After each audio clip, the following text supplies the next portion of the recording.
Bonjour à tous et bienvenue sur une nouvelle vidéo de Tesla Fab où du coup on va revoir aujourd'hui les points positifs, les points négatifs de cette Model 3 Standard Plus depuis que je l'ai, depuis novembre 2019. C'est parti.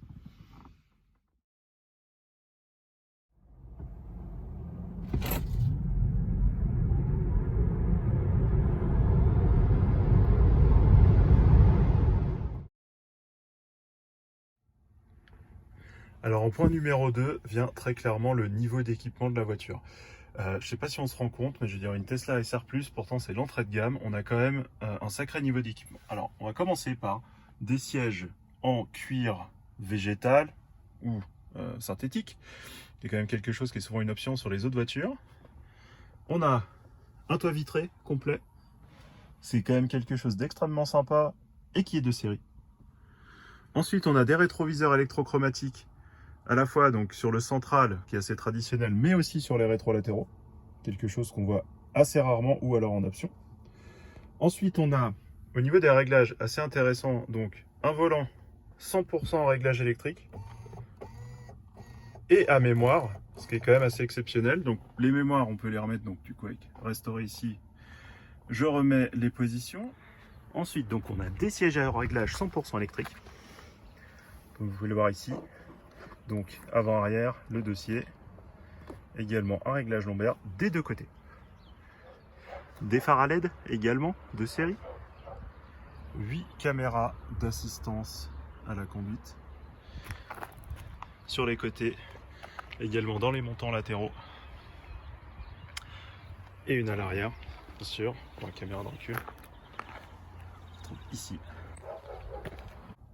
Ensuite, bien sûr, un GPS complet avec cartographie mondiale quasiment.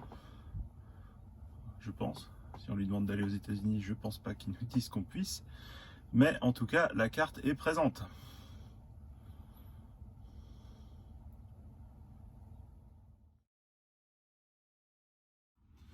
En point numéro 3, le confort des sièges.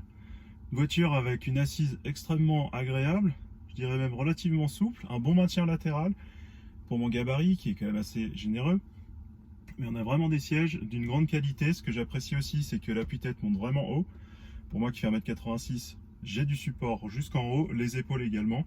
Vraiment des sièges excellents. Ensuite, bien sûr, on est dans une voiture électrique, donc le niveau de silence. Je sais qu'il y a pas mal de gens qui se sont plaints que les Model 3 étaient bruyantes. Moi, personnellement, sur la mienne, j'ai jamais trouvé que le silence était un souci. Je la trouve extrêmement silencieuse, encore plus avec des pneus d'hiver. Mais vraiment, c'est une voiture qui est vraiment dans le haut du panier en ce qui concerne le silence. En numéro 5, un point extrêmement important, la quantité de rangement à bord. On commence déjà par la console centrale. Donc console centrale qui vraiment consiste avec des rangements profonds, extrêmement bien fichu. Repose téléphone, c'est quand même une voiture qui est bien prévue pour mettre des téléphones. Pas levé par contre, avec un téléphone dessus. Des clés USB, enfin des ports USB, pardon. Mais surtout la console centrale, donc mis à part cette partie à l'avant, on a aussi un compartiment deuxième à l'arrière, donc avec un petit opercule, mais ensuite on a encore quand même quelque chose d'assez profond. Vous voyez que je peux mettre ma main relativement loin, c'est assez bien fichu. Aussi des contreportes très spacieux dans lesquels on peut mettre des bouteilles d'1,5 litre, très pratique pour les grands voyages. Des contreportes arrière quasiment aussi spacieuses, sur lesquelles on peut aussi mettre de grandes bouteilles. Un coffre avant de taille vraiment confortable. Vous voyez, on peut mettre tous les câbles de recharge à l'intérieur, il y a encore beaucoup de place pour tous les autres éléments. Également le coffre arrière, extrêmement spacieux, mais surtout le clou du spectacle, un rangement en dessous de taille assez extraordinaire. Et surtout ce qui est assez intéressant, c'est que si on utilise de bas en haut, on a vraiment une très grande hauteur. De l'autre côté, on a déjà mis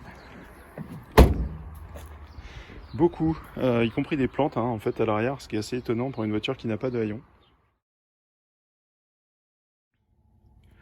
Ensuite, point numéro 6, vraiment, alors là c'est plus vraiment sur la voiture, mais c'est plutôt Tesla, le réseau de superchargeurs.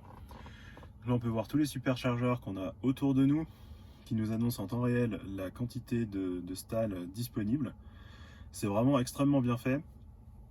En plus, sur la version ici, on a le trafic. Mais donc, c'est vraiment une sécurité dans l'utilisation de la voiture électrique, même avec une Standard Plus qui n'a pas une autonomie démente. On arrive à faire des grands trajets, ça planifie extrêmement bien. On arrive toujours à quoi 2, 3, 4% de la prévision initiale, voire même parfois plus dans le bon sens. Donc vraiment quelque chose d'assez exceptionnel qui enlève toute, on va dire, anxiété liée à l'autonomie. Alors ensuite, quelque chose encore lié à Tesla pour le coup, mais les mises à jour logicielles par Internet, c'est quand même quelque chose d'assez exceptionnel. Je crois qu'il n'y a pas beaucoup de voitures qui font ça. Donc ici, on peut voir donc, que j'ai une mise à jour qui est disponible à 2021.4.11. Je dois me connecter au Wi-Fi pour la télécharger. En général, les mises à jour durent à peu près 30 à 45 minutes, dans lesquelles on ne peut pas utiliser la voiture. Mais donc, par exemple, cette nouvelle interface avec ce nouveau design n'est arrivée que depuis quelques mois. Et donc, on a constamment l'impression d'avoir une voiture qui est neuve, en fait, avec des nouvelles fonctionnalités, toujours des nouveautés. C'est vraiment bluffant. Ce qui est plutôt bien aussi, c'est la liaison avec l'application. Donc l'application que vous voyez là sur le smartphone, donc on voit qu'on a une mise à jour logicielle qui est en cours. Mais donc cette application, elle est quand même assez exceptionnelle puisqu'on peut régler pas mal de choses dessus. Alors bon, d'autres voitures électriques le font. Hein. Je sais que par exemple, il y a l'application UVO sur les Kia e-Niro qui sont quasiment aussi bien. En tout cas, quelques différences, il y a des choses en plus, des choses en moins. Mais surtout, donc ce qui est plutôt bien, donc c'est la possibilité donc de régler sa climatisation, d'avoir quelques commandes donc sur lesquelles on peut ouvrir les fenêtres, les 4 à la fois, on peut verrouiller la voiture. Bon, voilà, je vous laisse voir un petit peu, il y a des choses assez intéressantes. Mais donc ça permet quand même de piloter la voiture à distance, surtout par exemple si on est sur un parking de supermarché, on a oublié de mettre le mode sentinelle, qu'on l'a pas réglé en mode automatique comme moi, ça permet de l'enclencher à distance ici, et donc d'être sûr qu'on va enregistrer les vidéos. Alors un autre gros point positif de la Tesla, c'est le mode sentinelle. Donc le mode sentinelle, il peut s'activer en cliquant sur cette icône ici. Là, on voit que la caméra tourne. En fait, pour que la caméra fonctionne, il faut mettre une clé USB avec une mémoire flash. Voilà, vous voyez ce que j'ai. C'est une clé USB avec une carte micro SD sur le côté. À la base, j'avais acheté ça parce qu'on ne pouvait pas regarder les vidéos dans la voiture. Donc du coup, c'est pour ça que j'avais acheté un double avec un USB-C de l'autre côté pour pouvoir le connecter sur mon téléphone. Depuis les mises à jour, on a la possibilité de voir des séquences filmées depuis la voiture en lançant la visionneuse. Et là, par exemple, vous pouvez voir différentes vidéos. Vous voyez là, par exemple, ce qui est en train d'être filmé en ce moment devant chez moi avec les chiens. Et donc, on peut accéder aux différentes vidéos ici, vous voyez, avec les différents endroits et ce qui s'est passé. Et ça, c'est vraiment un gros plus de la Tesla. On a une sécurité d'utilisation de la voiture. Et aussi, si on se fait mettre un coup de portière, eh ben, on peut récupérer justement ces informations, les apporter à l'assurance pour montrer que c'est pas nous qui sommes responsables, donc faire on va dire, fonctionner l'assurance sans devoir payer la franchise. Alors, un point que je trouve positif, c'est l'autonomie. Alors ça va peut-être en surprendre quelques-uns, mais donc j'ai une Standard Plus, donc qui a une autonomie relativement faible par rapport aux autres modèles Tesla, mais je trouve que l'autonomie, principalement en été, est vraiment très bonne. Même pour faire de l'autoroute et autres, en fait, j'ai pas forcément le même type de trajet que certaines personnes, mais par exemple, vous voyez qu'on habite en Haute-Savoie, j'ai de la famille dans le sud de la France, et en règle générale, pour venir, donc on prend les différentes autoroutes qui se trouvent ici en passant par Grenoble, et en été, donc en partant avec 100% de batterie, on arrive à aller jusqu'à Montélimar, ici, ce superchargeur là, donc Sausse-sur-Rhône, en utilisant à peu près 90% de batterie, même avec la clim. On l'a fait l'été dernier, il faisait 40 degrés dehors et on a réussi à arriver jusqu'à Sausse-sur-Rhône, donc avec 10%. au superchargeur. Donc vraiment pas mal. Et après, du coup, on est plutôt vers Aix-en-Provence. Donc on a rechargé à 80% et on est arrivé à Aix-en-Provence avec une quinzaine de pourcents. Donc franchement, pour un trajet comme ça, bon, c'est pas super long, ça fait 430, 450 km. Et ben franchement, après le trajet ici, là, qui est pas forcément tout à 130, on arrive ici, après 300 bornes, on a envie de se reposer, on fait une pause de 20-25 minutes. C'est largement suffisant pour sortir les chiens pour nous, pour aller au petit coin, pour manger, et du coup après on repart, on finit le trajet. Donc alors c'est vrai que pour des très grands trajets, on va faire 1000 bornes, je pense que la long range est évidemment beaucoup plus intéressante. Mais la standard, franchement, elle s'en sort très bien. Si vous faites des trajets de 500-600 bornes, ça va plutôt pas mal. Alors le dernier point positif, bah, c'est le prix. Quand j'ai acheté la voiture, elle coûtait 43 650 € avec déduction du bonus de 6 000 € en 2019, qui était déjà un prix relativement acceptable par rapport aux autres voitures de sa catégorie. Moi, je l'avais comparé à une BMW série 3, une 320i. Même si la puissance n'est pas similaire, c'était, je pense, un bon comparatif. Et si on rajoutait les équipements, donc avec le cuir, le toit vitré, les phares à LED, le GPS, les sièges électriques, les sièges chauffants, le volant électrique n'était même pas possible, on se retrouvait avec une voiture qui était à peu près de l'ordre de 55 000 €, avec en plus de ça un malus. Donc je trouvais que déjà, franchement, la Model 3 Standard Plus était déjà relativement abordable par rapport à ses concurrentes avant le bonus, et après le bonus, ça devenait carrément intéressant.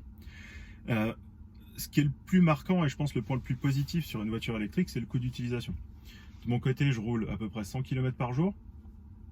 Je roulais 100 km par jour. Avec le confinement Covid, je travaille plus à la maison, donc c'est moins valable. Mais tout ça pour dire que plus on roule avec une voiture électrique, moins c'est cher. Surtout quand on est, comme moi, habité en France, où du coup l'électricité la nuit est relativement abordable. Donc je suis en tarif bleu. Tarif bleu EDF nous dit que le kilowattheure la nuit est à 13,4 centimes. Ce qui du coup permet, donc avec une consommation de la voiture à peu près de l'ordre de 15 kWh par 100 km, d'avoir un coût mensuel de l'électricité de l'ordre de 50-55 €. Avant, quand je faisais mes trajets avec une voiture essence qui consommait à peu près 7 litres au 100, j'en avais pour 250 € d'essence. Donc 200 € de gagné qu'on a pu mettre dans le crédit et nous permettre justement d'accéder à une voiture plus chère que ce qu'on aurait pu avec une voiture essence.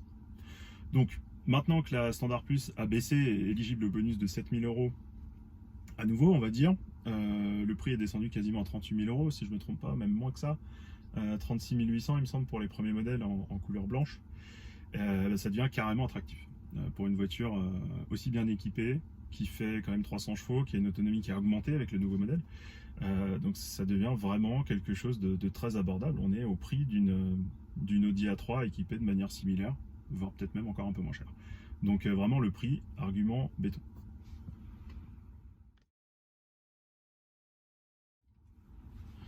Alors sur les points négatifs, parce qu'il y en a quand même, sur les points négatifs, le numéro 1, c'est vraiment les freinages fantômes. Ça, c'est un truc que toutes les Tesla font, surtout les modèles 3, si je ne me trompe pas, mais je pense que les modèles S aussi, qui est dû vraiment à la technique utilisée pour le régulateur de vitesse actif. Moi, j'utilise assez peu l'autopilote parce que je préfère garder le contrôle sur la partie, on va dire, virage, mais j'aime bien utiliser un régulateur de vitesse. Le régulateur de vitesse actif utilise les deux caméras là qui sont ici, avec une vision stéréoscopique, mais donc c'est un contrôle par image. Il y a également un radar sur la voiture, mais il est relativement peu utilisé.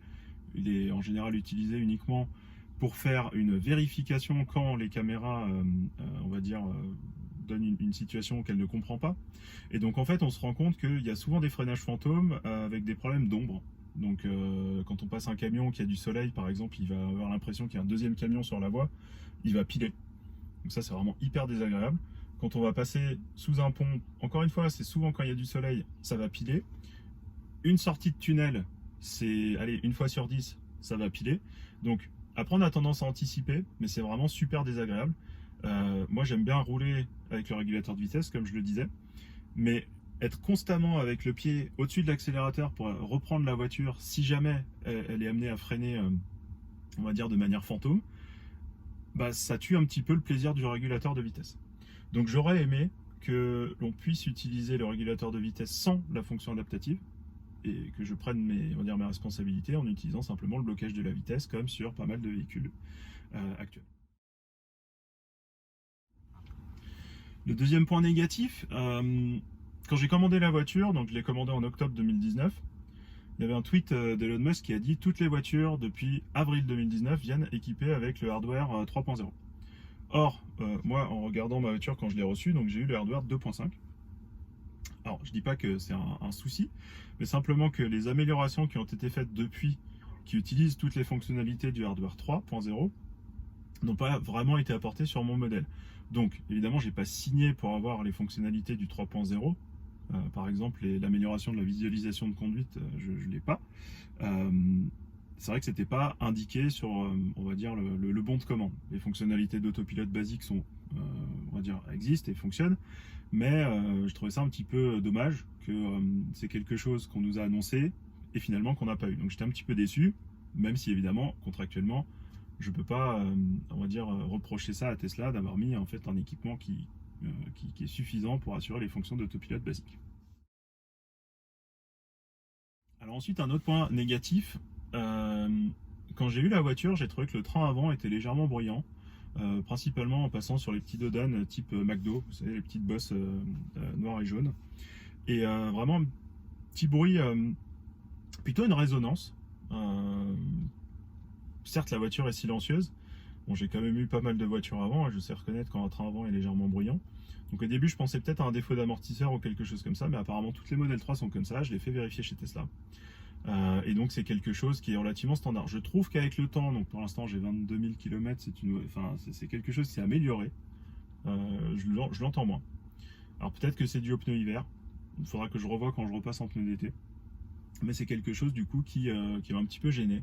Bon, on s'y habitue, mais c'est vrai que ce niveau sonore du train avant sur certaines bosses, c'est assez résonnant. Donc quelque chose, on va dire, où j'étais pas 100% satisfait. Ensuite, un autre point, c'est plutôt au niveau du comportement routier. Donc le comportement routier en pneu d'été est excellent. Ça a un niveau de grippe et un niveau de, on va dire, de confiance qu'on peut avoir dans la voiture qui est très bon. Cela dit, en pneu d'hiver, la tenue de route est toujours aussi bonne. Par contre, sur les transitoires, donc quand on va changer de direction relativement vite, c'est une voiture avec laquelle on peut quand même conduire vite, on va se retrouver avec des mouvements de caisse un peu parasites qui ont tendance à réduire un peu la confiance qu'on a au volant. C'est un peu dommage. Alors pourtant, j'ai les pneus hiver Pirelli Soto Zero qui sont les pneus hiver homologués, on va dire choisis par Tesla. Malgré tout, ça reste un petit peu plus souple et donc il faut quand même garder en tête qu'il faut être un petit peu plus calme avec ces pneus d'hiver. Ensuite, un dernier point, avant de passer à l'extérieur, la consommation en hiver. C'est donc une Model 3 2019 qui n'a pas la pompe à chaleur, qui a seulement un élément chauffant résistif, donc un PTC qui veut dire Positive Temperature Coefficient, qui va permettre donc de chauffer la voiture en mettant 1 watt d'électricité égale 1 watt de chaleur. Donc c'est un système qui est rapide, efficace. Je pense qu'on a à peu près l'équivalent de 7 à 8 kW de chauffe, ce qui est quand même assez élevé. Donc la voiture chauffe très vite, ce qui est un point positif. En revanche, la consommation de chauffage en hiver, si on veut un confort correct, en mode automatique, la consommation s'envole relativement fort. Donc on utilise en général entre 1,5 et 2 kW de puissance pour maintenir la consommation de chauffage. Donc il y a des petites astuces qu'on peut utiliser pour réduire la consommation de chauffage en hiver. Par exemple, ne pas utiliser le chauffage au pied, ça fait une grosse différence. Après quelques heures, on a un peu froid au pied, donc on a tendance à le remettre, mais on peut vraiment gagner, je pense, à peu près 20 bornes d'autonomie sur un grand trajet en enlevant le chauffage au pied, donc c'est quand même pas rien. Réduire un peu la température, nous on trouve que c'est relativement confortable à 19 degrés, en tout cas en enlevant la climatisation, le petit bouton AC. Ça fait une différence, parce qu'en fait, faire tourner le compresseur de clim en hiver, à part enlever de l'humidité, ça change rien, mais ça consomme quand même un petit peu plus, donc du coup on l'enlève, et on utilise donc seulement le chauffage au pare-brise, et les ouïes de ventilation par devant, ça permet de réduire un peu le chauffage. J'aurais aimé que ce soit plus efficace et qu'on puisse justement avoir une consommation meilleure. Donc sur un grand trajet, ça change pas énormément de choses. Donc par exemple sur ce trajet quand on descend dans le sud de la France, donc comme je vous disais en été on arrive à 10% à Montélimar, là on est arrivé à 10% à Valence, donc 30 bornes de moins. C'est pas négligeable, mais bon, ça fait quoi, ça fait 10% de moins. Donc sur un grand trajet, c'est pas, pas phénoménal. Donc à voir avec la nouvelle version avec la pompe à chaleur.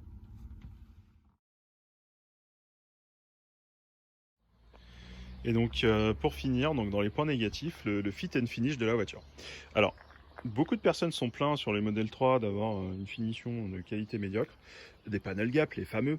Mais franchement, quand on regarde la mienne de 2019, j'ai quand même eu de la chance. Alors franchement, il y a juste des petits défauts. Par exemple, on peut voir ici, là, on va dire l'alignement est pas tout à fait parfait. Voilà, quand on regarde comme ça, on a vu des modèles bien pires. Côté droit, c'est un petit peu moins bien, il me semble. Mais bon, faut vraiment mettre le nez dessus. Voilà. Par contre, sinon, alignement du capot, comme on peut voir, c'est hyper régulier, c'est propre. Je sais qu'il y a plein de gens qui ont eu des soucis à ce niveau-là. Les portières, et ben c'est pareil, hein, panel gap excellent. Ici, c'est propre de ce côté-là. Par contre, côté droit, ce qui est quand même souvent le cas sur les modèles 3, il y a des petits défauts. Alors ici, c'est vraiment ultra léger. Quand même un petit défaut d'alignement. Alors c'est pas vraiment un défaut d'alignement, c'est plus un défaut d'orientation. Vous voyez, c'est vraiment léger. Sinon, le panel gap, toujours excellent. À gauche, à droite, devant. J'ai été assez gâté sur ce modèle. Alors il y avait deux petits défauts que j'ai fait corriger. On avait la fenêtre ici. Vous voyez, elle a encore un tout petit décalage. Mais donc elle était beaucoup plus prononcée quand je l'ai eu. Donc ça faisait des bruits de vent. Donc ça a été corrigé. Et le dernier que j'ai eu, c'était la trappe. Ici, je vous mettrai une photo. La trappe ici qui maintenant a un ajustement excellent, mais qui du coup était complètement décalé et ne fonctionnait pas parfaitement bien. Donc voilà pour les positifs et les négatifs de cette modèle 3 SR+, donc de 2019. Merci de m'avoir suivi, n'hésitez pas à liker, à commenter, me dire ce que vous en pensez, si vous avez aussi trouvé d'autres points positifs et négatifs que j'aurais pu oublier. En tout cas, voilà les miens, et j'espère que cet avis pourra vous aider. Merci et à bientôt.